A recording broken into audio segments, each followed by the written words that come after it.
My name is Rachel Vaughn. I'm 38 years old, and I serve as a Sergeant First Class in the JAG Corps at Fort Carson. If you ask my family, though, they'd probably say I push paper and drink coffee for a living. The phone call came just past noon, right as I was reviewing a deposition in a fraud case. I recognized the ringtone immediately. It was my mother's. The moment I picked up, all I heard was frantic breathing and a voice on the edge of a breakdown. "Rachel, thank God. It's Ethan. He's been arrested." I blinked at the screen in front of me. "Arrested for what?" I asked, keeping my voice level. She didn't give me a straight answer. "It's all over the news. Some nonsense about misusing veteran funds or whatever. You need to come home.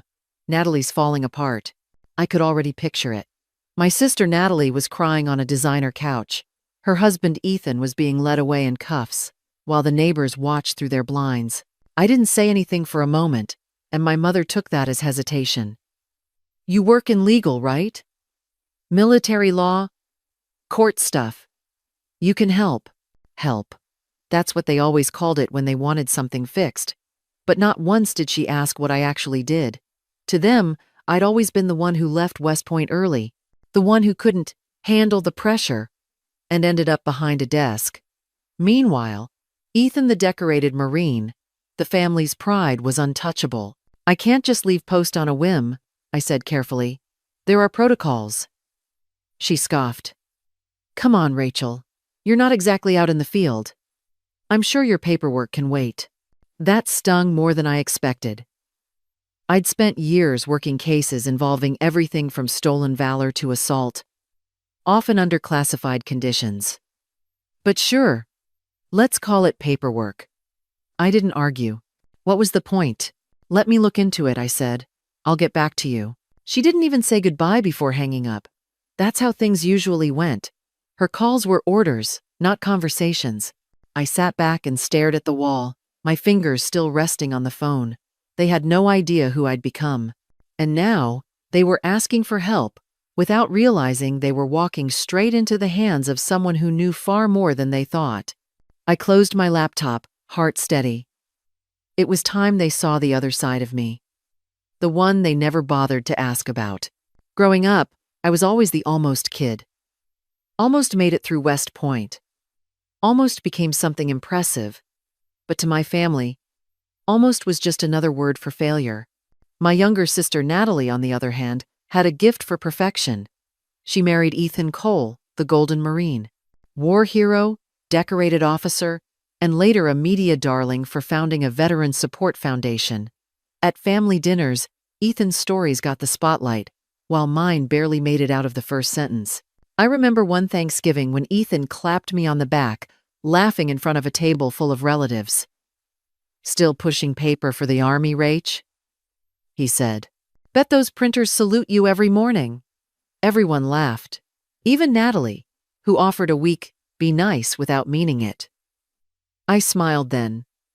The kind of smile that holds your pride together like duct tape. No one asked about my work. No one knew about the long nights, the court briefs, the soldiers I'd helped protect from real predators in uniform. They didn't care about justice unless it made headlines. And I never made headlines. Now here we were, years later, sitting at a coffee shop across from the federal courthouse. My mother stirred her latte, like it held the solution to all her problems. Natalie sat beside her, oversized sunglasses hiding swollen eyes. The table between us felt like a trench. "You can talk to someone, right?" my mom asked. "A judge, a lawyer, whoever." She didn't say please. She didn't say thank you. Just assumed I'd jump into action, because that's what the unremarkable daughter is supposed to do. Natalie didn't look at me. Her voice was hoarse. "They're saying Ethan misused charity funds, that he forged signatures. It's not true." She took a breath, wiped beneath her glasses. "You know him, Rachel. He's not that guy." I knew him better than she thought. I'd watched his foundation grow too fast, his lifestyle stretch too wide. I knew the red flags long before the indictment landed. But I said nothing. Not yet. "What do you do again?" Mom asked, sipping her drink. "Military legal assistant?" It wasn't a question. It was a label, delivered with the casual cruelty. only a mother could perfect. I work with JAG, I said. I review cases, assist prosecutions. I left it there, watching the meaning slide right past them. They nodded like I'd confirmed their assumptions. They still didn't see me. Mom leaned in, lowering her voice. Your sister's world is falling apart. This scandal will destroy us. The neighbors are already whispering. Her eyes hardened. You have to fix this. Fix? Like I was some kind of maintenance worker for the family's reputation. That's what it always came down to. What people would say, not what actually happened. I looked at Natalie. She used to pretend I didn't exist when Ethan was in the room. Now she looked desperate, leaning on a person she barely acknowledged for years. The irony would have been funny if it weren't so pathetic. I'll do what I can, I said quietly. I wasn't lying. I just wasn't giving them the answer they expected. As I stood to leave, I felt their eyes on my back. Still expecting the clerk. Still blind to what was coming. Let them keep underestimating me. It would make the truth hit harder. I still remember the stack of manila folders that first landed on my desk. They were unmarked, typical for my role in the JAG office at Fort Carson. Reviewing case files, supporting investigations, doing what everyone dismissed as paperwork. I opened the first folder and saw a simple charity ledger with odd numbers donations listed, then quietly transferred out. At lunchtime, I found a pattern. The dates aligned suspiciously with certain real estate purchases linked to Ethan Cole's circle. I highlighted it and forwarded it to my supervisor. The response was polite, minimal. Thanks, keep digging. That was the green light I needed. Over the next few weeks, I built the paper trail. I obtained bank statements showing wire transfers to shell corporations, invoices generated for fictitious services, and emails from a whistleblower at the foundation Ethan launched. I stayed late, ignoring the flickering lights of the office and the hum of the AC. My colleagues probably thought I was just doing another routine review. Inside one file, I found a memo addressed EC that referenced legacy accounts for wounded veterans, but the funds were rerouted to a holding company in Nevada. I traced the holding company to a luxury boat dealer in Florida. I traced the boat back to Ethan's summer house.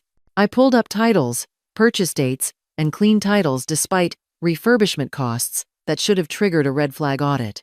At home, I stopped seeing the office clerk label. I started thinking of myself as a detective of sorts, the quiet voice in the room that got louder through data. My mother had called me Natalie's sister, the paper pusher. Now I was rewriting that narrative in my own mind. One evening, I presented the evidence to my lead attorney: spreadsheets, highlighted transfers, email threads, and witness notes. This is more than bookkeeping errors, I said. This is a deliberate scheme. And because Ethan is still a Marine reservist, and many of the victims are active duty personnel, his conduct falls squarely under UCMJ jurisdiction. He leaned back, frowned, and asked, "Are you prepared to coordinate the next phase?" I quietly answered yes. That was the moment everything shifted. I went from background player to lead investigator. I assembled a team: financial analysts, veteran, affairs auditors, and field investigators. Our objective was clear. We would build a case unattackable. We would show the American public that someone who claimed to support wounded veterans was instead lining his own pockets. We interviewed former employees of the foundation who whispered into a small room, afraid of retaliation. One confessed that Ethan had instructed her to label certain donations restricted funds and then use them to underwrite his personal expenses. Another described a weekend retreat billed as leadership training that turned into a luxury resort getaway for donors and staff. I kept my emotions in check. I maintained my military bearing even when the story I uncovered was infuriating. I was the girl who was mocked for working at a desk, now coordinating raids on bank accounts and compiling sworn statements. The irony wasn't lost on me. My family still viewed me as the quiet second daughter. They did not know I had cleared my schedule for a covert subpoena. They did not know I had secretly flown to Miami to observe the boat delivery, take photos, and logged GPS timestamps. They did not know I had requested the Pentagon audit team quietly cross-referenced Foundation returns with donor databases. When the day came to deliver our findings to the U.S. Attorney's Office, I felt a calm certainty.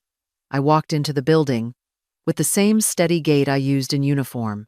I laid out a binder 3 inches thick. I told the prosecutors, "Here is the timeline. Here are the transactions. Here are the witnesses." They nodded. They knew we had him. Soon, the indictment was filed. Ethan Cole stood facing dozens of charges: fraud, money laundering, misuse of veteran funds. The Foundation's bank accounts were frozen. Donors were notified. Lawyers scrambled. The Golden Marine, the star officer, became a defendant in his own story.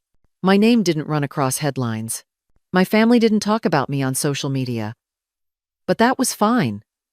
I wasn't doing this for applause. I was doing it because it was right.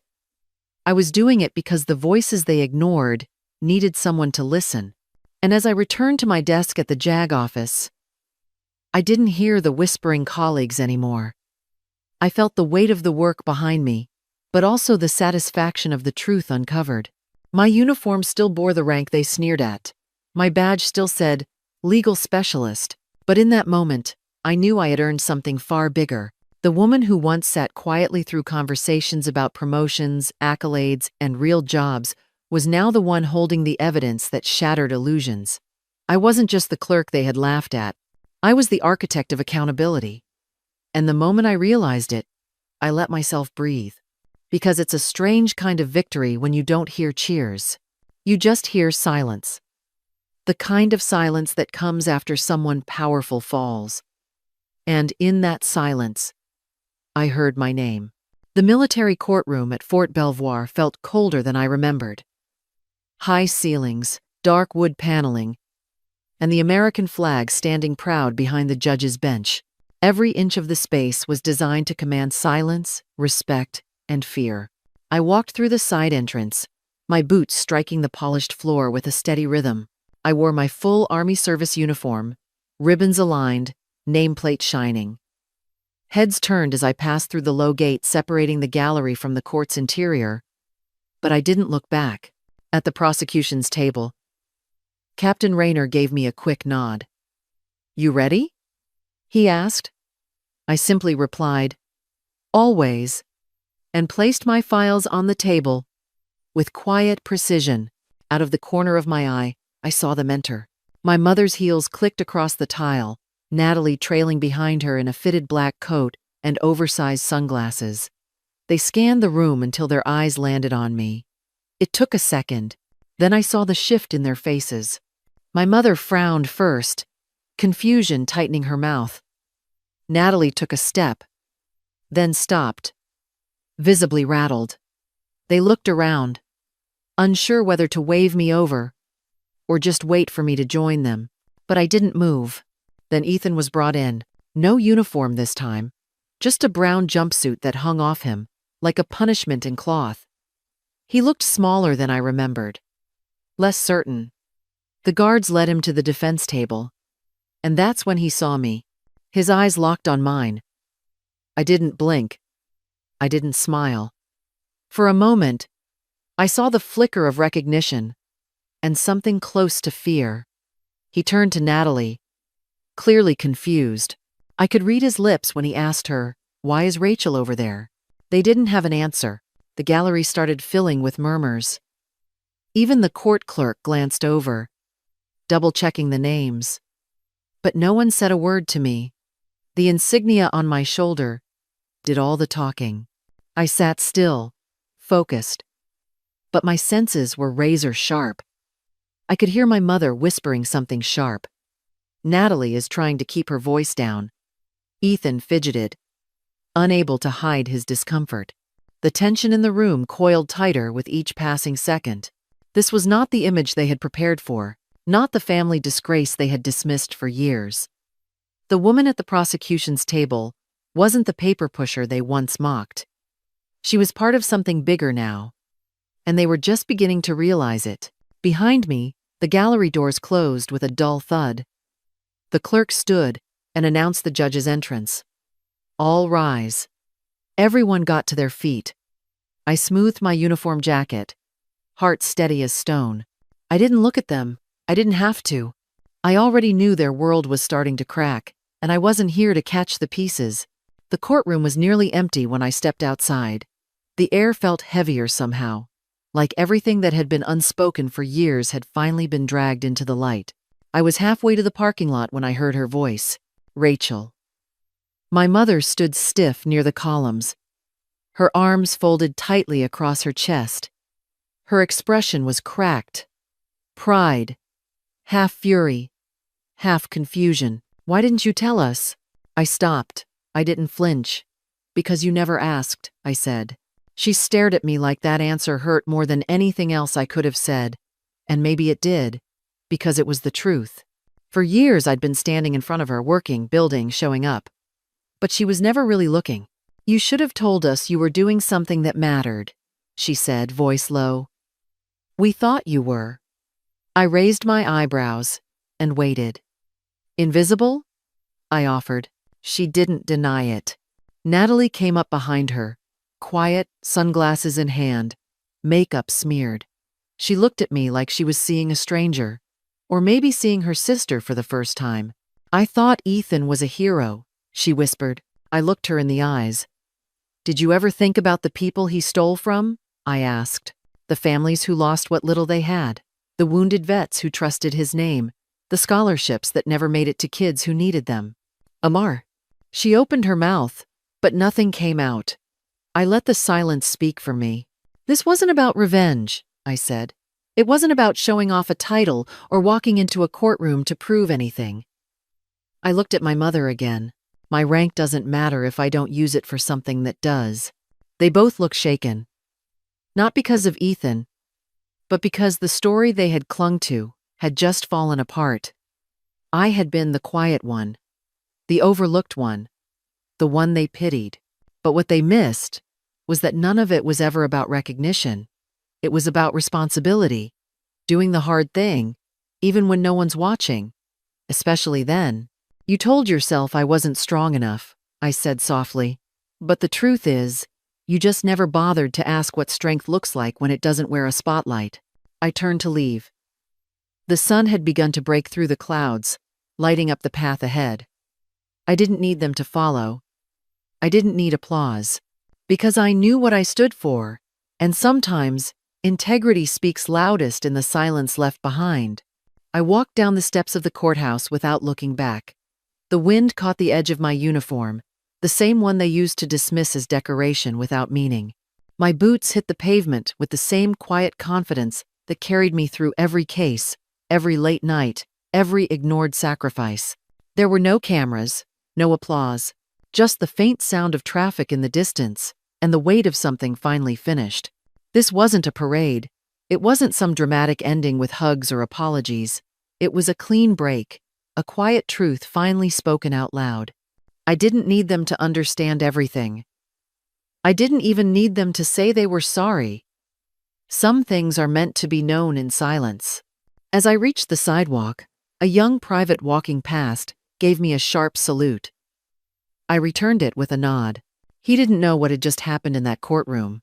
But somehow, that silent gesture felt like the only one that mattered. Justice doesn't always arrive with medals. Sometimes, it shows up in the voice of the person you underestimated the most.